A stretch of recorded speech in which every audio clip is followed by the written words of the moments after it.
Hello, everyone. I know you are tired of talking about COVID. I know you're tired of hearing about COVID. I want to talk about being tired of talking about COVID. That sounds ridiculous, but there's a point behind it. I want to take you back. I want to take you memories back. 2020. I know no one wants to think about that, but try to remember 2020. What was 2020 like? 2020 was a different time.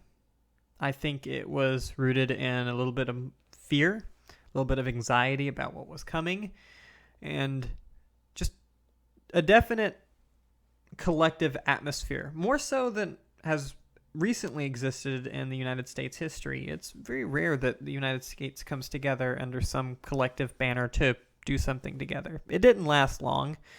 I think after the conspiracy theories took hold and different political groups spread information, that collective atmosphere started to disband. As unfortunate as that is, that's just the reality of it. The American culture is very individualized, and I don't think it could have lasted long. I think that's a different topic, though. But what I do think is important is that 2 years ago in the United States, I don't think anyone had ever thought about massive death taking place in this country. And I think some people are still in denial about it. American exceptionalism has always taken a very good stronghold in saying that things that are bad that happen elsewhere just don't happen here. And this is one of the cases where it was pretty much the worst here in the United States, and one of the most richest and most powerful countries in the world. And I think that's one of the reasons that we deny that Americans have a very firm attitude. Specifically, half of the population have a very specific, firm denial of what happened. And I think that speaks negatively in some ways. But I think there's another group that also can be negatively displayed. And that's those that have accept the numbers, accept what has happened, but continue to accept the deaths. And let me explain. This is not an argument or a discussion about what we should do or how we should have done it. I have my opinions on that. I think we can look at other perspectives around the world. Other countries still have not seen the massive amount of deaths that we have. I can notably name China, even some Western countries such as the UK and Australia, which, yes, have had significant deaths, but not to the proportion that we had.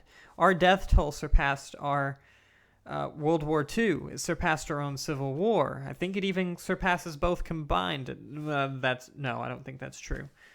I'm not sure, though. But it does surpass a lot of tragedies that have happened. And per capita, it surpasses most of the world. Yet, the atmosphere in the United States, as this continues to rage on because of our mishandling of this pandemic, we're continuing to see massive amounts of death. If we look at March of 2020, with nearly 2,000 deaths a day, and we look back at the end, and we're now at December 2021, January 2022, we're at nearly 2,000 deaths a day. Nothing has changed about the death total, but everything has changed about how we handle COVID. We are now living with COVID, but we're living with COVID as it does the same amount of destruction as it did in March of 2020. We've done little to fight it. Well, we have. We've done a lot. We've saved a massive amount of deaths. But something has happened fundamentally here. And although things could be much, much worse, in 2020, this was not accepted. 2,000 deaths a day was a no-no. 2,000 deaths a day was forbidden. It wasn't something that could happen here. It wasn't something that was supposed to happen. Now it's accepted. It's something that does happen. It's something that continues to happen. It's something that still continues to supersede the flu by large margins. COVID-19 is still a disaster. And the reason for that is, well, the falling apart of our collective efforts. I mean, if you look at this article here, just the headline, we have a lot of vaccine hesitancy built in with a lot of mistrust in our institutions. Again, that's also not the point.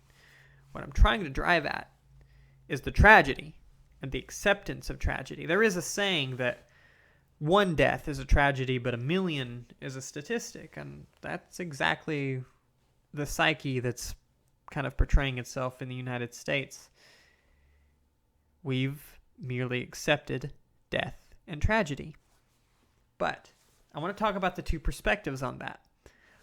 One, those in denial. So this American exceptionalism. I think the question there, and I think people have pointed out, is what else will you deny going forward? I mean, one of the major issues is climate change. That's coming to impact a big portion of Americans with weather events, health disparities, and so on and so forth.